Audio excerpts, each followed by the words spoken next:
Hey guys, it's Core Ross and welcome to 6 News. So the new test server patch is live, which is surprising because no one said that it's live, but it's certainly up and out, and I was able to go through and test a whole bunch of stuff. So let's start with Nomad. She now has her Claymore to go alongside her air jabs, and yeah, I'm going to love this. This of course is how you should set up these traps. This will work best for you. Definitely guaranteed to get you some good kills. Now the other thing they've changed is the recoil. So what you're looking at right here is my previous testing with the last patch. So we can see how on mouse and keyboard the 44 mag is pulling up over the table by a good chunk, and on the controller it's just under the table. And when it came to the shotgun, you can see that the controller went flying up way above the door, and you can see that on the mouse it was going just above the table. Now let's take a look at this in the current version of the test server. So first up we have controller, and you can see, yeah, it's pretty much going to exactly the same height. For mouse and keyboard, it's pretty much exactly the same as well. And of course that matches up to the patch notes, as there was no indication of any change to the shotgun, although we do know that there's a fix coming for the controller recoil at some point in the future. However, moving on to the 44 mag, this is the one that is getting changed in the patch notes, and yeah, it definitely has. So if we actually look at the controller recoil, we can see that it actually is twice as bad as it was before. It also pulls to the left and right randomly, much more extremely. So let's take a look at the mouse recoil. So you can see how that one pulled to the left, but the next shot goes straight up. But let's compare it to the old recoil. We can actually see it's only got slightly worse. Like, really, it's only slightly worse. On the controller, we've doubled the recoil, but actually on the mouse, it's slightly worse. Now, certainly the left and right pull is still here on the mouse and keyboard, so you're going to have to watch when you're firing off shots, but all you need to do is shoot a little slower and you can still be very accurate with this weapon. If you try to fire too quickly, you're definitely going to miss your target. But the actual vertical recoil isn't as bad as I thought it was going to be after seeing how bad the controller recoil had got. So a bit odd on the kind of consistency of the recoil there, but certainly it still seems pretty viable. Like, it's still accurate.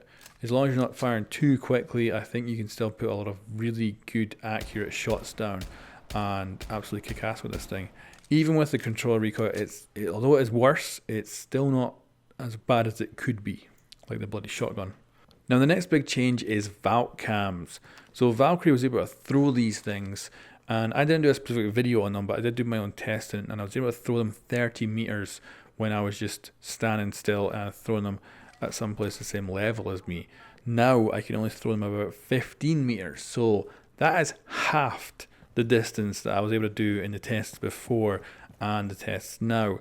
So yeah, I'd say that's a pretty significant nerf to Valkyrie, but it brings her back down to roughly where she was before, so she's just back to being normal. Now IQ's gadget has been changed with the recoil. So the recoil is the same, but what's supposed to be happening here is that the device itself is reacting differently when you fire the weapon.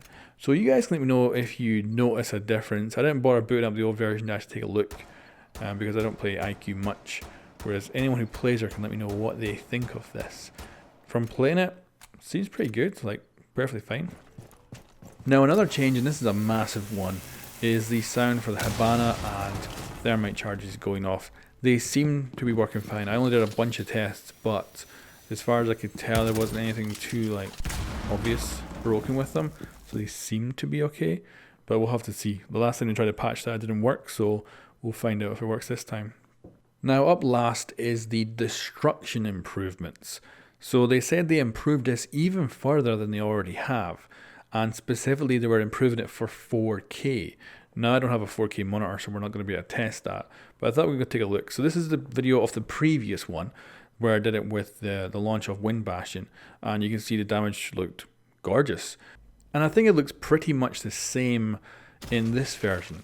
I'm not sure if there's more of a jagginess to it than with the other version perhaps, but certainly it still looks gorgeous, and maybe if we were playing in 4K maybe we'd notice The other thing is we could install the Ultra texture pack on the actual launch version. So once the test server is done and it comes out, we might be able to improve it even further, and maybe we will see a difference. But as far as I can tell, just from looking at it, I don't see any major differences. But maybe the cracks are more random, maybe it has been improved more, but like they say, they were improving it for 4K, which means we're not necessarily going to see it at 1080p. So yeah, you guys can let me know what you think of this. So there we go guys, that is the latest overview of all the changes coming with the test server right now.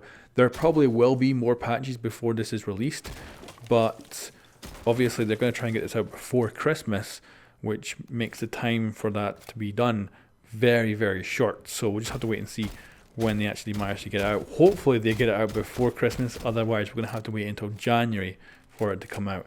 But the Pro League needs this right now, so I expect it's going to get rushed through and hopefully out really soon.